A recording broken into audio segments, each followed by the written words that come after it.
আমরা বলতে চাই যে আমরা আসলে এখনো বিভিন্ন বিভিন্ন মেডিকেলে অনেক মেডিকেলে আমরা অনেক আহত করে এখনো আছি।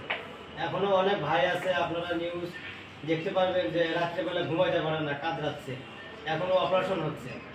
কিন্তু কিছু কিছু আমরা দেখি রাজনীতির দল, তারা শুধু হলে নির্বাচন নিয়ে ব্যস্ত, রোড ম্যাপ দেন এটা, কিন্তু তারা কি আজও আমাদের খোঁজ খবর নিচ্ছে যে যাদের কারণে, যাদের রক্ত ত্যাগের কারণে আমরা আজকে আমরা স্বাধীন বাংলাদেশ পেয়েছি দ্বিতীয়, তারা কি আজও কি আমাদের খোঁজ খবর নিচ্ছে?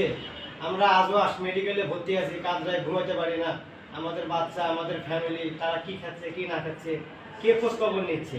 হ্যাঁ নিচ্ছে, যারা আমরা আমরা যাদের ডাকে আমরা আছি, যে ভাইরা আমাদেরকে ডাকছে, সারজিৎ ভাই, হাসনাত ভাই, আসিফ ভাই, নাহিদ ভাই, তারা আমাদেরকে যতটুকু অনেক ব্যস্ততার মাঝে খোঁজ খবর নিচ্ছে, আস্তে আস্তে আজও আসনাত ভাইয়ের লোক পাঠাইছে, আমার এই যে রাকিব ভাই এসে আরও এসে আমাদেরকে দেখে তাদেরকে সান্ত্বনা দিচ্ছি।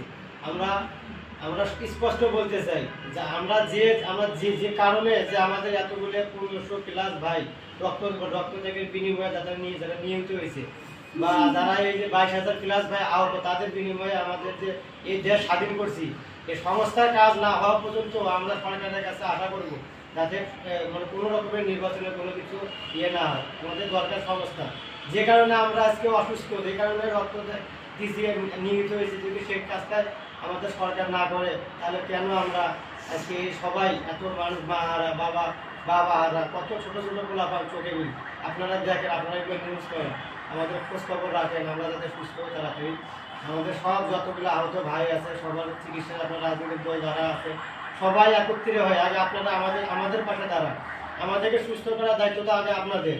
কারণ হচ্ছে আমরাই তো সামনের নেতৃত্ব দিয়ে তো আজকে মানে দেশ আজকে স্বাধীন করছি।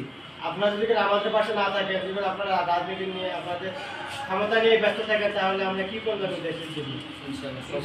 সবাই আমাদের জন্য আপনি আমার এলাকার, আমি রংপুরের, আমরা আছি, সবসময় আসবো, দেখা করবো, সবকিছু আমরা ইনশাআল্লাহ করবো।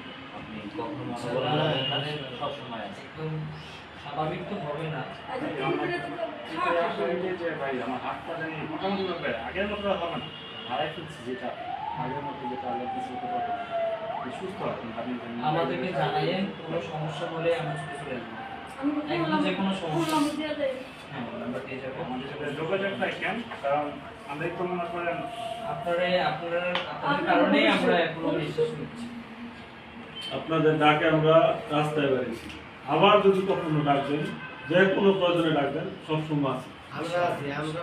আপনাদের এই কথাগুলো আমাদেরকে তো আমরা একটা স্বীকৃতির দরকার, যুদ্ধ করলাম, এটা তো কোনো স্বীকৃতি এখন পর্যন্ত পাইতেছি না, কিছুই